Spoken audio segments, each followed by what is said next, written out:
Bonjour à toutes et à tous et bienvenue dans cette nouvelle émission de Metal Hunters. Alors ça c'est Eric, et Eric il est suédois et c'est la première personne métalleuse que j'ai connue en arrivant en Irlande. Ensemble on a donc fait pas mal de concerts et puis on s'est bien bourré la gueule aussi, souvent au Bruxelles d'ailleurs, avec plein de gens, notamment des Bretons, des Allemands fans de Gravedigger, et puis oh putain mais qu'est-ce que c'est cette moustache de Suzy Moonshine en stage. Aussi Eric a très bon goût et chaque année lors de mes célèbres top 10 que je publie sur mon blog, il me faisait part de ses meilleurs albums et c'était l'occasion pour moi de découvrir d'excellents opus comme par exemple Wood 5, The Great Skies and Electric Light, The Woods of Ypres ou encore The Road of Bones d'IQ. Alors IQ c'est un groupe de néo-prog apparu dans les années 80, 1981 pour être exact, aux côtés de Marillion, Paias et autres Pendragon, tous ces groupes qui ont suivi le chemin tout tracé par des formations comme Yes ou Genesis. Mais malgré tout j'ai l'impression qu'IQ n'est pas forcément connu malgré le fait d'avoir appartenu à un grand courant musical et d'avoir sorti des albums assez régulièrement. The Road of Bones est donc le dernier album des Anglais, il est sorti en 2014 chez GAP, ce qui signifie Giant Electric Peace, si je dis pas de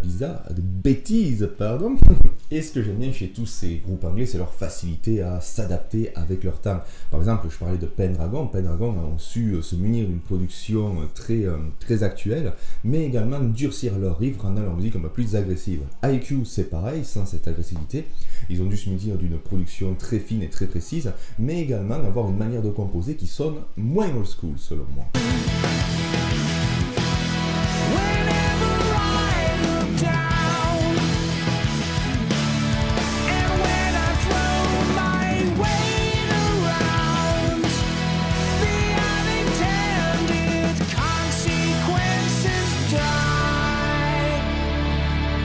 The Road of Bones est donc un album qui nous propose 5 titres d'un rock progressif délicat et ténébreux, et pour ceux qui aiment les gros packaging, sachez qu'il y a une version double CD avec un second CD assez bien rempli. Le premier titre de l'album, From the Other Side In, démarre avec des nappes de clavier très sombres qui posent une ambiance angoissante, une ambiance qui va d'ailleurs perdurer tout au long du morceau, voire tout au long de l'album. Comme je l'ai dit, l'album est assez ténébreux.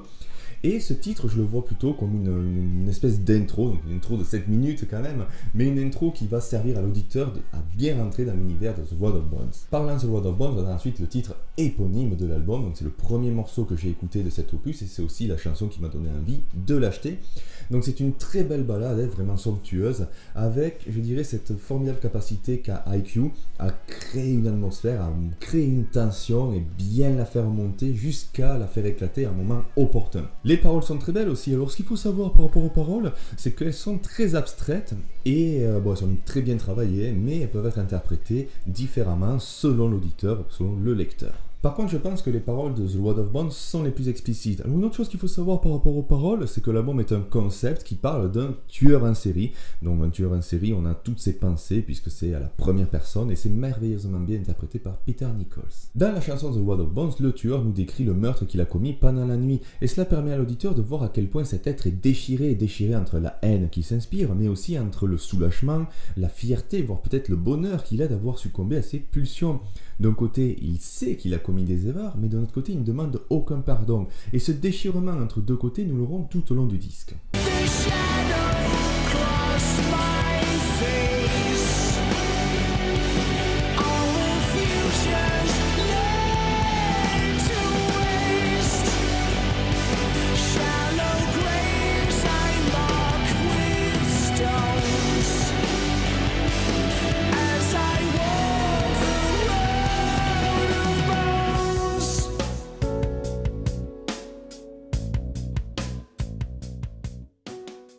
Et nous pourrions étaler l'interprétation sur tout l'album. Et je dirais même que le fait que ces paroles soient abstraites, parfois semblant désordonnées, ou dites sans nécessité, mais toujours sujettes à interprétation, et toujours très belles, me laisse imaginer un tueur en série assez intelligent du moins, pour réaliser la gravité de ses actes, et assez intelligent pour pouvoir parler avec une très grande élégance, un certain charisme, voire un petit peu de poésie. Vous l'aurez compris, on n'a pas ici un concept à la death metal, à la Cannibal Corpse, où les mecs vont arriver « Je t'ai gorgé de chier dans le cou, je vais t'arracher le bras, te mettre dans le cul !» On a quelque chose d'un peu plus poussé, un peu plus axé sur la psychologie du tueur, sur cette dualité dont je parlais, cet être qui est vraiment entre le bien et le mal et qui jongle entre les deux côtés.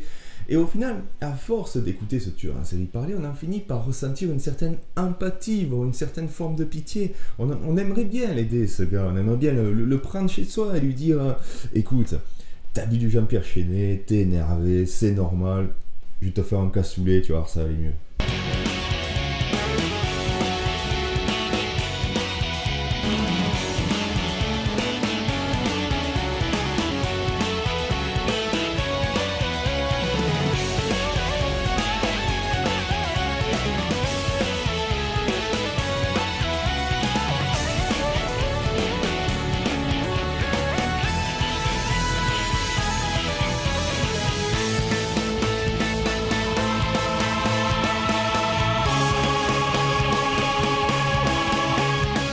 Allez, on continue avec Without Wall, qui est le plus gros pavé de l'album, la chanson la plus progressive, assez riche, assez complexe, avec une très belle rythmique typiquement progressive, un très bel échange entre Holmes et Durand. Et également un passage qui me fait pas mal penser à Porcupine Tree. A noter que même si certains morceaux sont assez longs, dans les 12 minutes, enfin certains morceaux il y en a 5, il n'y en a pas ce petit côté qu'on peut avoir dans certains groupes de prog où les chansons sont trop longues et où forcément à l'intérieur on peut trouver des passages qui cassent le rythme ou qui ont vraiment rien à voir. Ici tout est parfait, tout s'emboîte parfaitement et tout coule parfaitement également. Ensuite Ocean, qui est sûrement la vraie balade de l'album, donc juste des nappes de clavier, c'est léger, c'est la chanson qui est sûrement qui a la plus forte sensibilité de l'album. Nicole c'est merveilleux, les paroles sont très belles, et puis voilà ce que dit ce tueur en série, ce monstre, c'est très beau au final, hein, c'est mignon, on voit ce tueur en série, on dit putain, il a l'air cool quand même ce mec, j'ai envie qu'il soit mon ami. Tiens, j'ai envie d'être son ami. Et le dernier morceau, Until the End, donc c'est un autre pavé, un pavé qui peut être coupé en deux parties bien distinctes. Une première partie très, très sombre, angoissante, avec pas mal de folie, très bien mise en avant par les parties instrumentales. Et une seconde partie, tout son contraire, très joyeuse, très emplie de clarté, avec ce rythme qui nous donne envie de sourire, qui nous donne envie de hocher la tête et pour le suivre. Des parties de basse très belles de la part des os, un Holmes magnifique, et Peter Nichols toujours aussi grandiose, qui nous mène vers une fin que je qualifierais de magique, une fin où le tueur en série va sûrement mourir, ou du moins disparaître, le tout appuyé par des très belles paroles, libres d'interprétation. Ce tueur en série qui demande à quelqu'un de le rejoindre pour son dernier voyage, à qui on ne sait pas vraiment, est-ce que c'est un ami, est-ce que c'est une amante ou sa mère peut-être.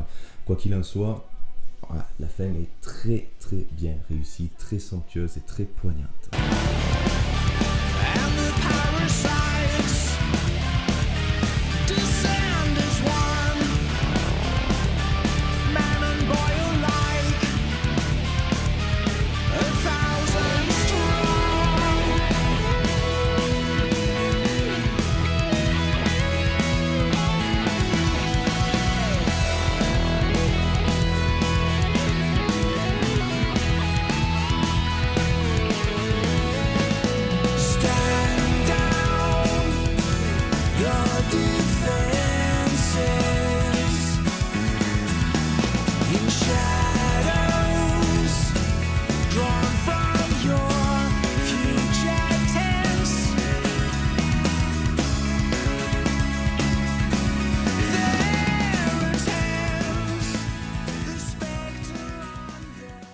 Voilà pour IQ, The Water Bones. The Water Bones est également le don d'une route qui avait été construite par des prisonniers de guerre sous l'ère stalinienne. Donc je ne sais pas si c'est relié, si on peut peut-être dire que le tueur en série est en fait un de ces prisonniers qui a réussi à s'échapper de la prison et qui est finalement devenu fou, donc, parce qu'on a pas mal de thèmes qui pourraient être reliés entre ce que les prisonniers devaient subir et puis ce tueur en série, donc la folie, la haine, etc. Je vous laisse chercher, moi j'ai la flemme. Peter Nichols, je le souligne encore une fois, chanteur exceptionnel avec son chant vraiment assez magique au final, très sensible, parfois plaintif, parfois torturé, parfois juste parler comme ça, lyrique. Des fois quand j'écoute IQ, j'ai l'impression que c'est juste Peter Nichols qui me raconte une histoire avec les instruments en arrière-plan, donc vraiment tout le côté instrumental est derrière Nichols. Voilà, bon, il ne faut pas les dénigrer quand même, la musique est très très belle dans The Water Bones, j'espère que vous l'écouterez et que vous ferez votre propre avis là-dessus. Autre chose, plus sur Metal Hunters, j'ai dépassé les 1000 abonnés. C'était quoi ce cri ? Les 1000 abonnés, voilà, bon c'est pas super important, mais ça fait toujours chaud au cœur de voir qu'il y a pas mal de personnes qui me suivent. Je vous remercie tous. Le 1000e abonné, c'est Nim Guitariste. Putain, Nim Guitariste quoi. Lui c'est un bon là. Nim Guitariste, c'est un bon. Voilà. Sur ce, je vous donne rendez-vous pour une prochaine vidéo de Metal Hunters, même si ça sera sûrement un podcast. Et d'ici là, stay metal!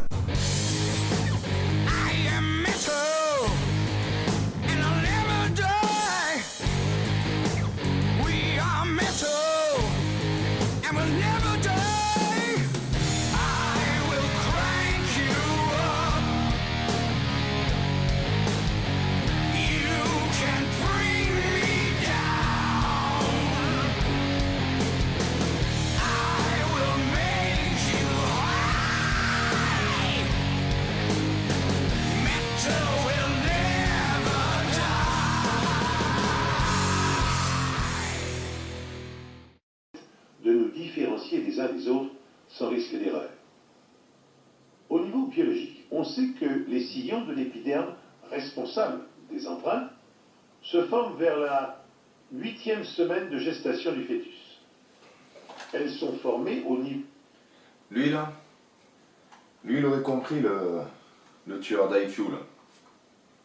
Direct. Lui il nous aurait fourni une interprétation mais...